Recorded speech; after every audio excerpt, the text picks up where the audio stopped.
Bonjour, je m'appelle Samuel Kuhn, je suis historien de formation, je suis professeur d'histoire-géographie en lycée à Thonon-les-Bains, c'est en Haute-Savoie, au bord du lac Léman.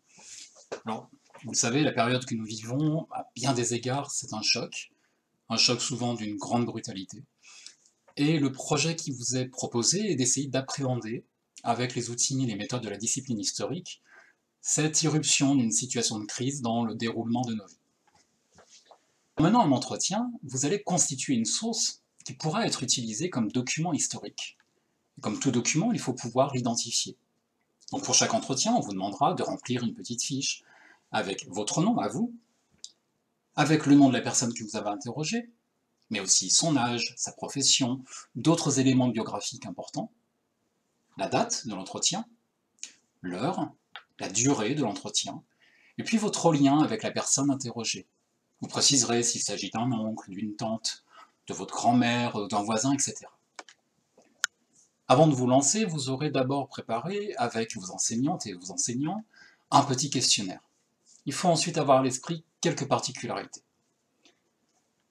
Quand on donne la parole à un témoin, on va solliciter sa mémoire. Or, la mémoire, elle est faite de nos souvenirs, mais elle est faite aussi de nos oublis.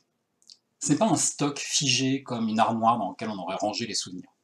La mémoire, elle est sans cesse réactivée. Elle fonctionne toujours au présent. Et cette mémoire, elle est sélective. Elle est sélective parce qu'elle est affective, parce qu'elle touche à notre identité. Un grand historien qui s'appelait Joseph Goix disait de la mémoire qu'elle était ainsi un mélange de vrai, un mélange de vécu, d'appris et d'imaginaire.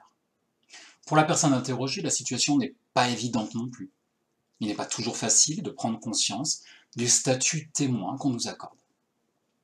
Il faudra donc d'abord amener les personnes que vous interrogez tout simplement à se présenter, à raconter un peu comment ils vivent la situation actuelle, pour pouvoir lancer le dialogue.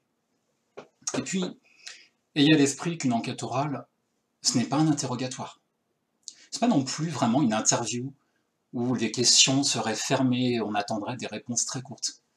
Non, c'est véritablement un dialogue.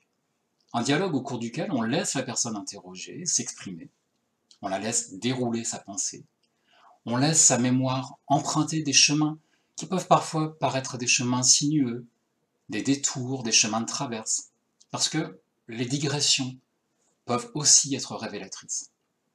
Alors les spécialistes disent qu'il faut mener ce qu'on appelle un entretien semi-directif. C'est-à-dire qu'on va respecter le cadre qui est fixé par l'enquête, à l'aide de vos questions, mais laisser à l'intérieur de ce cadre la discussion se dérouler. Laisser la parole déborder. Ce sera d'autant plus facile qu'une relation de confiance est instaurée entre vous et la personne interrogée. Lors d'une enquête orale, on peut être surpris de voir que les grands faits historiques, les grandes périodes, paraissent relativement loin. Interrogés sur les souvenirs de guerre, par exemple, des témoins parlent parfois moins des grands épisodes du conflit que du quotidien, les restrictions alimentaires, par exemple. C'est donc une mémoire du quotidien qui souvent se donne à entendre. Une mémoire où, à l'irruption des épisodes connus, aux traces de l'histoire se mêle une impression d'immobilité, celle de temps ancien, se mêlent également des souvenirs familiaux, des souvenirs personnels. Et c'est là aussi, évidemment, tout l'intérêt des enquêtes orales. Alors bien sûr, l'entretien peut nous aider à éclairer des faits connus, à recueillir des informations factuelles, mais il est tout aussi intéressant par la façon dont une personne peut se représenter le passé, par la façon dont elle a pu percevoir la réalité. N'hésitez pas alors à encourager vos témoins, à parler d'eux, à vous présenter par exemple un objet qui est lié à leur souvenir, qui est lié à leur histoire. Ça peut être une photographie. Les photographies de famille, par exemple, ce sont des traces du passé. Mais une photographie de famille, ça peut aussi être le support de l'expression de la mémoire. Ça peut être l'élément qui permet au souvenir de ressurgir de l'oubli. Parce que vous le verrez, tout est significatif dans une enquête orale. Le propos tenu, mais aussi les hésitations, les silences, comme les oublis. N'hésitez pas dans vos comptes rendus à mentionner ces passages-là. La source orale ne diffère pas finalement des autres documents en histoire. C'est en la confrontant avec d'autres sources écrites, en croisant les informations, que l'on parvient à construire un récit des événements passés.